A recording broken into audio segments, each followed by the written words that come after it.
بسم اللہ الرحمن الرحیم. ناظرین ہم نے ویڈیو کیا بنائی, اسامہ صاحب کا نمبر اس پہ لکھا ہوتا ہے اور دھمکیاں آنا شروع ہو گئیں. بھائی آپ اتنے ہی سمجھدار اور اتنے ہی بڑے جو ہے نا وہ محبت کرنے والے ہیں تو اپنے پیر نو پھڑو نا, انہیں کو پوچھو سانو دھمکیاں کا واسطے دے رہے ہو. ناظرین چند دن پہلے گوہر شاہی کے حوالے سے ہم نے ایک ویڈیو بنائی تھی. اس میں ہم نے ویڈیو کا شروع میں ہم نے بتایا تھا کہ وہ کیا کلیم کر رہے ہیں. ہم امام مہدی کے حوالے سے نعوذ باللہ من ذالک مطلب اس طرح کی مطلب اجڑی ہوئی شکل والی کوئی ہستی تو نہیں ہو سکتی ہرگز میں. ان کا ایک مقام ہوگا, ایک رتبہ ہوگا, وہ جب آئیں گے تو پتہ چل جائے گا. لیکن ہوا کیا ہے اسامہ صاحب کے ساتھ اس ویڈیو کے بعد یہ جانتے ہیں محمد اسامہ علی سے کہ کس طرح وہ باریک واردات ڈال رہے ہیں اور وہ طبقہ ریڈی ہے. آپ وہی کیا نام ہے اسامہ صاحب, وہ دوسرا قاسم صاحب, قاسم صاحب اور یہ گوہر شاہی, ان کے ماننے والے یہ کلیم کر رہے ہیں, ان کے پیروکار وہ کمنٹ میں لکھتے ہیں کہ امام مہدی یہی ہیں. بھائی ایک فائنل کر لیں, قاسم امام مہدی ہے یا یہ ریاض صاحب جو گوہر شاہی والے ہیں یہ امام مہدی ہیں. اسامہ صاحب پہلے تو بتائیں نا کہ اس ویڈیو کے بعد آپ کو کیا ریئیکشن دیکھنے کو ملا ہے. جی بہت شکریہ آپ کا. بسم اللہ الرحمن الرحیم, الحمدللہ رب العالمین, اللہم صلی علی محمد وآل محمد, انا للہ و انا الیہ راجعون. دیکھیں سب سے پہلے تو بات ہی بڑی عجیب لگتی ہے کہ جب ہم لنک شیئر کر رہے ہیں, نیچے ہم اوپر ویڈیو کا کلپ لگا رہے ہیں, اس کے بعد بھی میسیج یہ آ رہے ہیں کہ جی آپ ہیٹ سپیچ پھیلا رہے ہیں اور ہیٹ سپیچ جو ہے وہ وداؤٹ اینی ریسرچ کر رہے ہیں. جب کہ مجھے آج سے, آپ کو یاد ہے کہ آپ نے کچھ عرصہ پہلے بھی ایک پروگرام کیا جس میں ہم نے قاسم خوابوں والوں کو دھویا, تو اس کے بعد ایک آپ نے ان پہ بھی پروگرام کیا. اور میں کہتا ہوں کہ پتہ نہیں اللہ تعالیٰ نے کہاں سے آپ کے دماغ میں یہ بات ڈال دی. میں نے تو ان کو کبھی دیکھا بھی نہیں, گزرا بھی نہیں. تو جب آپ نے یہ ذکر کیا اور ویڈیوز پہ جا کے دیکھا تو یہ لوگ تو اچھا بھلا ایک فین فالوئنگ بنا کے بیٹھے ہیں. اور یقین جانے اس قوم پہ میں سمجھتا ہوں کہ اللہ تعالیٰ نے بس وہ جیسے آپ کی ذریعہ بنانا تھا کہ آپ نے ان کو ڈگ آؤٹ کیا, اور جیسے مجھ سے پوچھا جب میں نے دیکھا تو ساری چیزیں ایکسپوز ہوئی. تو یہ تو بڑے ایکٹیو ہو چکے ہیں اب تک, قادیانیوں سے بڑا فتنہ بن رہا ہے. مطلب اس وقت یہ کینیڈا سے میسیج آنے شروع ہو گئے اس ویڈیو پہ کہ وہ چاند میں دیکھیں, ان کی تصویر ہے, پوری کہانی. اور یہ اتنے میسیج آئے کہ نہیں وہی مہدی برحق ہیں, وہی مہدی برحق ہیں. عجیب بات ہے. اب جب ہم نے وہ کلپ دیکھا جس میں وہ خود فرما رہے ہیں کہ میں نے نشانیاں بتاتے ہیں اور بڑی ہی طریقے سے جا کے کہتے ہیں مجھے یہ شک پڑا کہ کہیں وہ میں ہوں. حالانکہ میں سمجھتا ہوں کہ دنیا کا بڑے سے بڑا ولی آل رسول کے سامنے جو ہے نا وہ گھٹنے ٹیکتا ہے, اور کبھی بھی کسی بڑی سے بڑی گدیاں, داتا صاحب دیکھ لیں, بی بی پاک دامن کہتے ہیں جا کے اپنی داڑھی سے جھاڑو دیا کرتے تھے, کیسے جاتے تھے ادھر, کیا ادب تھا. اس خطے کے جتنے اولیاء اکرام ہیں ان کا میں سمجھتا ہوں کہ ان کی جو ولایت کا سلسلہ ہے وہ کہیں نہ کہیں اہل بیت کے در سے ہے. اور کسی کی جرت نہیں ہوئی آج تک جو یہ مطلب اجڑا چمن کس طریقے سے مطلب اس کو کر رہا ہے. سوری ٹو سے یہ کون سا طریقہ ہے. اب کربلا تو کرسچنز بھی وہ صلیب لگا کے جا رہے تھے گلے میں, آپ دیکھیں ابھی جو مشی ہوئی, انہوں نے اب وہ جا رہے ہیں, وہ علی علی کر رہے ہیں, حسین حسین کر رہے ہیں. تو کیا اب ہم ان کو اپریشیٹ کریں؟ اصل میں تھوڑا سا پرابلم یہ رہا کہ شیعہ کیونکہ بہت عرصہ ایک طویل ہسٹری ہے, اوپریس کیے گئے ہیں, اور سب کچھ جیسے کہتے ہیں ہوتے ہوئے بھی ایک جیسے کہتے ہیں نا کہ ان کو بار بار جھٹلانے کی کوشش, بار بار ان کو انڈرمائن کرنے کی کوشش, اس سے ایک سائیکی بلڈ ہو گئی کہ جو بھی مولا علی کا ذکر کر لے یہ اس پہ جان دینے لگے. یہ جو نقطہ ہے بالکل ٹھیک ہے کہ کوئی بھی ان کا نام احترام سے لے, اہل بیت کا ذکر کرے سر آنکھوں پر, لیکن کیا اس کے ذریعے بے وقوف بنائے جس طریقے سے یہ ریاض صاحب کر رہے ہیں. بلکہ میری کل یو کے میں آپ کو یاد ہوگا اہل بیت ٹی وی کے نام سے ادھر پروگرام کرتی ہیں ایک میڈم, تو وہ ان کا مجھے میسیج آ گیا کہ ان کو تو ہم نے اہل بیت ٹی وی پہ بلایا تھا, وہ تو اتنی شان بیان کر رہے تھے مولا کی, ایسی شان میں نے کہا جی وہ شان کو بیان کرنا ایک طرف ہے, وہ بعد میں اس کی پرسنل ویڈیوز تو دیکھیں اپنے کراؤڈ سے کہ وہ کیسے مخاطب ہو رہا ہے. وہ ساری باتیں کر کے اور اینڈ پہ اپنے آپ کو ہی طریقے سے پیش مجھے کر شک دیتا ہے. پڑا کہ یہ میں ہی ہوں. ہاں مجھے شک پڑا یہ میں. اللہ کے بندے یہاں تو کلندر کے کلندر بڑے بڑے مطلب جیسے کہتے ہیں اولیاء کرام غوث پاک جیسی ہستیاں آج تک کسی کی میں سمجھتا ہوں کہ پوری کی پوری ہسٹریز اٹھا لیں, ہر کسی نے یہی کہا ہے کہ میں جو ہے ان کے در کا غلام ہوں. مطلب یہ تو ہمت کی مطلب کون سا دماغی مطلب وہ لیول ہے. اور پھر دوسری بات یہ ہے کہ آل رسول کا حسن بذات خود ایک معجزہ ہے. نبی پاک صلی اللہ علیہ وسلم کا بلڈ لائن ہونا, جن کی تھوک کبھی صحابہ نے نیچے نہیں گرنے دی, جن کا سمجھ لیں کہ تھوک میں شفا تھی, کنویں میٹھے ہوتے تھے, کیا پرسنالٹی تھی اس کا بلڈ لائن. آپ اس کو کیا سمجھتے ہیں کہ وہ عام ہوگی جس. اچھا پھر دوسری بات, حضرت عیسیٰ علیہ السلام جیسی ہستی نے امام مہدی کے پیچھے آ کے کھڑے ہونا ہے. شیعہ سنی متفق ہے اس بات پہ, وہ آگے کھڑے ہو کے امامت نہیں کریں گے, امامت امام مہدی ہی کریں گے, وہ پیچھے کھڑے ہوں گے. اب اگر اس دستور پہ میں آپ کو چاروں فرقوں کی اس پہ رائے بتا دیتا ہوں. اہل حدیثوں کے ہاں ایک روایت بیان کی جاتی ہے کہ اگر آپ لوگ 10-15 لوگ کہیں بھی ہوں, کسی سفر پہ ہوں, تو جماعت کون کروائے گا. وہ ایک روایت بیان کرتے ہیں جس پہ اپنا کرائیٹیریا بیان کرتے ہیں. وہ یہ کہتے ہیں کہ ایک دفعہ چند صحابہ سفر میں تھے, تو ایک جگہ نماز کا وقت ہوا تو انہوں نے ایک بچے کو آگے کر دیا. تو اس روایت میں ہے کہ وہ جیسے جبہ پہنتا ہوگا بچہ, تو وہ جب سجدے میں گیا تو پیچھے سے کپڑا اٹھ گیا, تو ساتھ جاتے ہوئے شخص نے, اس روایت میں بیان ہوا ہے کہ جی اپنے امام کی وہ تو ڈھک لو. اس سے انہوں نے کہا کہ علم کو سپرمیسی حاصل ہے, عمر کو نہیں, ایج نہیں, بالوں کی سفیدی نہیں, نالج. اب سب سے بڑا گروپ ہے سعودیہ اور آپ کے جتنے بھی علاقے ہیں کہ نالج کو سپرمیسی ہے. اس کے بعد آگے آ جائیں, ہمارے جو حنفی دو مطلب اس میں ماننے والے ہیں, دیوبند بھی اور بریلوی بھی, ان میں ایون استغفراللہ یہ بات مطلب ایک اس کی ہے, ان کے کوئی کئی پوائنٹس امام ابو حنیفہ رحمہ اللہ نے جو پوائنٹس دیے ہیں امامت کا, جو انہوں نے پیش نماز کا جو کرائیٹیریا دیا ہے, وہ اس میں ایون یہاں تک یہ بھی ہے کہ جی اس کی بیوی تک خوبصورت ہوگی.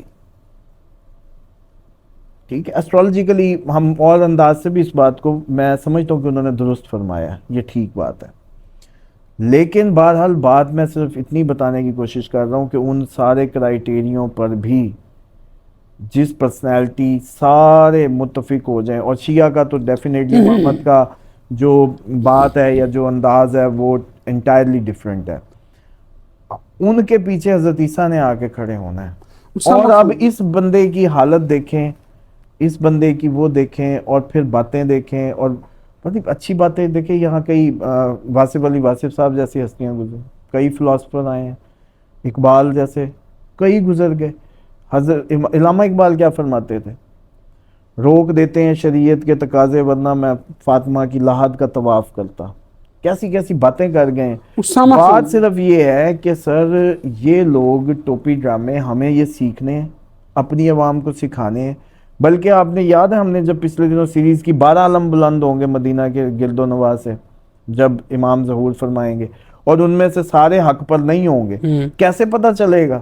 یہاں تو ہر کوئی اٹھ کے جو ہے وہ, اور میں اس میں ایک چیلنج کر سکتا ہوں جو میرا ذاتی میری جتنی کو کہا تھا, ہم تو ان کے در کے, میں سمجھتا ہوں کہ وہ لوگ اتنا ہمیں اٹھا رہے ہوتے ہیں, اتنی عقیدت, اتنے لوگ شفا یاب ہو رہے ہیں جو ساتھ دعائے کعب کے عمل میں شامل ہیں, دعا کرواتے ہیں, ٹریٹ ہو رہے ہیں.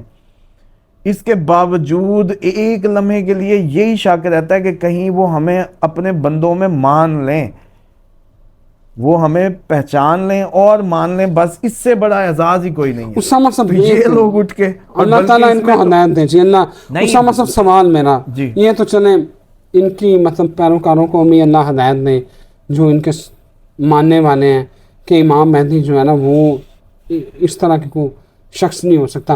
لیکن ایک کنفیوژن ہے, اہل تشیع کہتے ہیں کہ امام حالت غیبت میں ہے, کہ دنیا جب نبی کریم صلی اللہ علیہ وسلم معراج پہ گئے تھے تو پاؤں زمین سے اٹھایا تھا تو کائنات رک گئی تھی, کیونکہ موجود نہیں تھے سرکار خاتم النبیین صلی اللہ علیہ وسلم. تو وہ کہتے ہیں کہ امام موجود ہیں, حالت غیبت میں ہیں. لیکن ایک دوسرے جو ہیں سیکس جو سنی ہیں وہ کہتے ہیں کہ بھائی انہوں نے پیدا ہونا ہے، وہ نبی پاک صلی اللہ علیہ وسلم کی آل میں سے ہوں گے. مطلب یہ کنفیوژن بھی تو ہے نا، ہم اس میں بھی ہم کلیئرٹی نہیں ہے. اور غامدی صاحب کا میں سن رہا تھا، وہ کہہ رہے نہ قرآن میں نہ حدیث میں نہ سنت میں کہاں امام مہدی کا ذکر ہے. دیکھیں دو باتیں سمجھ لیں، یہ جو آگے آنے والا سب سے بڑا فتنہ یا جو ڈر ہے مجھے وہ یہی ہے کہ اے آئی نے بندہ بنا لی ہے، اٹھا کے ساری بخاری، ساری سیاست، ساری اصول کافی سب اس میں پھینکیں گے. وہ آپ کے سامنے ایک بندہ آ جائے گا جو فر یہ ساری روایتیں آپ کے مفتی سے جلدی بیان کرے گا، اور آپ لوگ وہاں جا کے گھٹنے ٹیک دیں گے، جو ہمارا حال ہے. بچے گا کیا؟ محبت. بچے گا کیا؟ تم میں سے کوئی شخص اس وقت تک مومن نہیں ہو سکتا جب تک اللہ اور اس کے رسول کی محبت تمام دنیا سے بڑھ نہ جائے. یہ جو بھی کر لیں محبت نہیں پیدا کر سکتے، پہلی بات. دوسری یہ ہے کہ یہ بالکل خدا تعالیٰ کا جو نظام ہے، جب حضرت موسیٰ بھی گئے تھے 40 دن کے لیے تو پیچھے ہارون کو حضرت ہارون علیہ السلام کو مختص کر کے گئے اللہ تعالیٰ نے. اور پھر نبی پاک صلی اللہ علیہ وسلم نے بھی یہی فرمایا تھا کہ جو علی تمہیں مجھ سے وہ نسبت ہے جو موسیٰ سے ہارون کو تھی. اس کے بعد تو بات ہی نہیں بچتی. دوسری بات یہ ہے کہ جو غیبت کا تصور ہے، حضرت خضر علیہ السلام کدھر پھر رہے ہیں جی اب تک؟ کون سا فرقہ نہیں مانتا کہ وہ حیات ہیں اور طول عمری ہے ان کی؟ کون سا نہیں مانتا کہ جو ہے وہ ابھی تک جی بھولے بھٹکوں کو راستہ بتاتے ہیں؟ کس کس سے ملاقات نہیں ہوئی؟ اب یہ مسئلہ صرف اتنا ہے کہ کیونکہ مسلمانوں کی مینجمنٹ کا سسٹم جو ہے اولی الامر سے ہے، اطیعوا اللہ و اطیعوا الرسول و اولی الامر منکم. اب مسئلہ یہ ہے کہ مسلمانوں سے اطیعوا اللہ و اطیعوا الرسول تک بس آئے، اولی الامر کا تنازع ہے. اور بلکہ میں ایک دفعہ دیکھ رہا تھا ڈاکٹر اسرار احمد نے اس بات کو بڑا اپنی ویڈیو میں واضح کیا کہ سنیوں کے ساتھ پرابلم یہ ہوئی ہے یہاں اس آیت کے ساتھ، کیونکہ ہمارے لیے زرداری بھی اولی الامر ہے. مانو اب اس کی جو حکومت حاصل کر لے وہ آپ کا اولی الامر ہو جاتا ہے.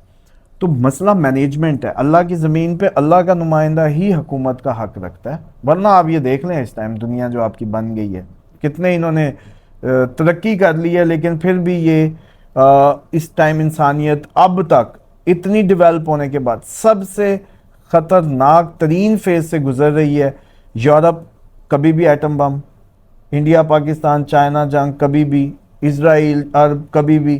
مطلب آپ سوچیں تو صحیح کہ یہ ساری جو جنگیں، اور جو نبی پاک صلی اللہ علیہ وسلم کا وہ فرمان تھا کہ 2.5 ارب والا، وہ اب نظر آتا ہے کہ نہیں آتا؟ تو مسئلہ یہ ہے کہ انسان کی کبھی بھی قابل ہی نہیں ہے اس بات میں کہ وہ اس کو مینیج کر سکے. اور بلکہ یہ بہشتی موت کا منظر ایک بک تھی بچپن میں نے پڑھی تھی، اس میں یہ تھا کہ یہ جو بات ہے نا کہ وہ اس میں ڈیفرنٹ اینگل سے بیان کر دی گئی کہ جب تک زمین پہ کوئی کلمہ گو ہے قیامت نہیں آئے گی. حالانکہ وہ کلمہ گو بھی، ہم تو اپنے گھر کی قیامت نہیں روک پا رہے، اس ٹائم اتنے کلمہ گو ہیں، سب پہ قیامتیں ٹوٹ رہی ہیں، صبح شام ٹوٹ رہی ہیں. تو مسئلہ یہ ہے کہ یہ جو بات ہے بالکل میری جو اپنی ریسرچ ہے، میں اس میں بڑا فرینکلی آپ کو بتاؤں کہ میں نے تقریباً سارے جو اسکول آف تھاٹس ہیں ان میں ٹائم دیا، ان کو دیکھا. ان میں آپ کبھی بھی یہ تو یہ ٹاپک ہے نا، آپ کبھی بھی نماز سے شروع ہو جائیں ان لوگوں کے لیے، ایک ایک کی میں آپ کو پوری بتا سکتا ہوں کہ کون کہاں سے کیا کر رہا ہے. سر ظہور کہاں سے ہونا ہے مولا کا یہ بتائیں. دیکھیں اس میں جو سب سے پہلے اس پوائنٹ کو میں ایڈریس کر دوں کہ جو امام علیہ السلام کی غیبت جس کو سمجھ نہیں آتی، پیدائش سمجھ نہیں آتی، اس کو پہلے 11 کی زندگی جا کے دیکھنی چاہیے. اگر میں چیلنج سے کہتا ہوں کوئی بھی شخص مسلمان نیوٹرلی جا کے، اپنے نبی کے بچے ہیں نا، انہی کا بلڈ لائن ہے نا، اس کا صرف پوچھ لے کہ امام زین العابدین کی وفات، شہادت، امام باقر علیہ السلام، امام موسیٰ کاظم، سارے شروع ہوں حسن عسکری تک آئیں. عسکری کیوں لگتا ہے ساتھ؟ کیونکہ رئی چھاونیوں میں قید ہے، ایک ایک کو شہید کیا گیا. پھر آپ کو سمجھ آئے گی کہ اب اللہ تعالیٰ فائنل کو کیسے نہ چھپاتا، یہاں پتہ چلے گا. لیکن کیونکہ ظاہری بات ہے ہمارا لٹریچر پورا متنازع ہے. ابھی تک چلیں آپ یہ بتائیں ہم لوگ اس بات کو طے کر پائے ہیں کہ کتنے انچ پہ ہاتھ باندھنے ہیں؟ ظاہر عمل تھا. نمازیں ابھی تک ہمیں سمجھ نہیں آئی، بین الصلاۃ جو ملا کے پڑھنی ہے، تاکیدی اور تاخیری میں چلا گیا معاملہ، اس پہ بھی کسی دن بلکہ ایکسپلین کرنا ضروری ہے. تو جو امام کے ظہور کی بات ہے اس پہ ہم جو میجر قریب ترین نشانیاں تھیں نا سر، وہ اب ان میں جو مجھے سب سے زیادہ اٹریکٹ کرتی ہے یا مجھے جو سب سے زیادہ لگتی ہے قریب ترین، وہ ہے عراق میں ترکوں کا آ کے بیٹھنا. اور وہ ایسی عجیب ہے جو نہیں ہو سکتی. اب کے ماحول میں کوئی بھی 25 دن بارش، آگ کا ادھر سے نکلنا، وہ ساری چیزیں ڈاؤٹیڈ ہو سکتی ہیں. مطلب آپ لوگ کیونکہ روایات بھی ہر علاقے پہ فٹ نہیں ہوں گی، نشانیاں بھی امت نے پھیلنا تھا. اب ہند والوں کے لیے جو روایت ہے وہ ہند والوں کے لیے ہی ہے صرف. دمشق میں جو اونٹوں کی وہ لال ہونی ہے، وہ دمشق والے دیکھیں گے، انڈیا والے تھوڑی دیکھیں گے. اونٹوں کی کوہانیں جو سرخ ہونی تھی. اسی طرح وہ جو آگ نظر آنی ہے، بڑی آگ، وہ بڑی آگ ایٹم بم نہیں تو اور کیا ہوگا سر؟ وہ تو بتائیں. جو مدینہ میں دیکھی جائے گی. اب مدینہ کے لیے علیحدہ، کوفہ والوں عراق کے لیے علیحدہ، ہند والوں کے لیے علیحدہ. آپ اوورال دیکھیں تو روایتیں ہر ایریا، خراسان کے لیے علیحدہ 10,000 کا بھی ان کا تقریباً کوئی خراسان میں بغاوت ہوگی، 70,000 مارا جائے گا. اور اب یہ دیکھیے گا، یہ جو پچھلے دنوں کہہ رہے تھے نا کہ وہاں بڑے سیکولر یہودیوں نے بڑھا دی ہیں ایران میں اور وہ ریزسٹ کر رہے ہیں، تو یہ لازمی ہوگا. بالکل صحیح ہے. تو اس سے مجھے لگتا ہے کہ ہر علاقے، ہر قوم کے لیے روایت کی جو نشانی ہے نا وہ الگ ہے. ہر کسی پہ ذمہ ہے کہ وہ اپنی اپنی قوم کے حساب سے نشانیوں کو سندھ کی ظہور کا پھر سوال رہ گیا، یہ خانہ کعبہ سے ہی ہوگا. ہاں، وہ اس میں کسی قسم کا کوئی ابہام نہیں ہے کہ وہ ظہور خانہ کعبہ میں ہوگا. اور آپ ہر سال جاتے ہیں حج پہ، آپ ہر سال حج پہ ہوتے ہیں.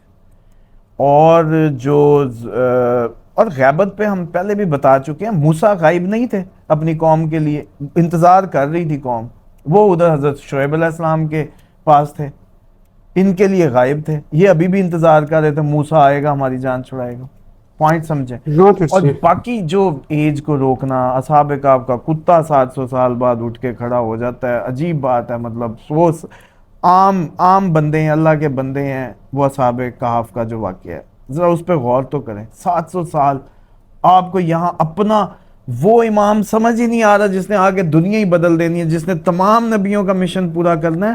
اس کا کرزمہ ہی نہیں سمجھ آ رہا کہ وہ جس پہ میرے نبی کو اپنے بچے پہ مان ہے، کہ جس کے پیچھے خود ایک نبی آگے اس کی فالوئنگ میں کھڑا ہوگا. مسلمانوں کو ابھی بھی چاہیے کہ خدا کے لیے، اچھا یہ ایک بات اگر سب کو سمجھ آ جائے نا، میں سمجھتا ہوں ادھر سے ہدایت شروع ہو جائے.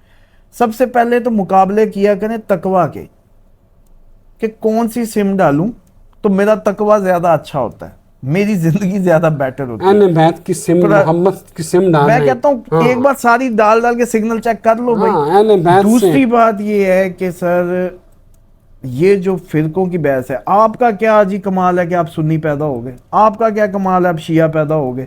اور یہ کہاں کی دلیل ہوگی کہ میں شیعہ پیدا ہو گیا تو سنی غلط ہے، میں سنی پیدا ہو گیا تو شیعہ غلط ہے؟ یہ کہاں کی دلیل ہے؟ دلیل یہ ہے کہ آپ جائیں، ڈگ آؤٹ کریں، ریسرچ کریں. چلیں ایک ٹوٹکا دے دیتا ہوں، آج تحفہ لے لیں. سورت عادیات کی کثرت کیا کرے. جس کو بھی یہ ذہنی سفر کرنا ہے اس ٹائم، کوئی بھی شیعہ سنی وہابی جو بھی سن رہے ہیں، میں بڑی ایک نیوٹرل اس کو لے کے چلنے کی کوشش کرتا ہوں. سورت عادیات کو زندگی میں دن میں نمازوں میں ایڈ کر لیں، ویسے اس کی کثرت کر دیں. ٹھیک اگلے سال تک یہ آپ کے سامنے جو ہے نا، یہ دودھ کا دودھ پانی کا پانی ہو گیا ہوگا. یہ جو آپ لوگ فرقوں کے خصوصاً کمپیریزن کا جو سفر کر رہے ہیں، ان کے لیے یہ تحفہ ہے. تھینک یو اسامہ صاحب، بہت شکریہ. ناظرین آپ نے اسامہ صاحب کی گفتگو سنی. اجازت دیں، ایک نئی ویڈیو کے ساتھ پھر حاضر ہوتے ہیں. اللہ حافظ.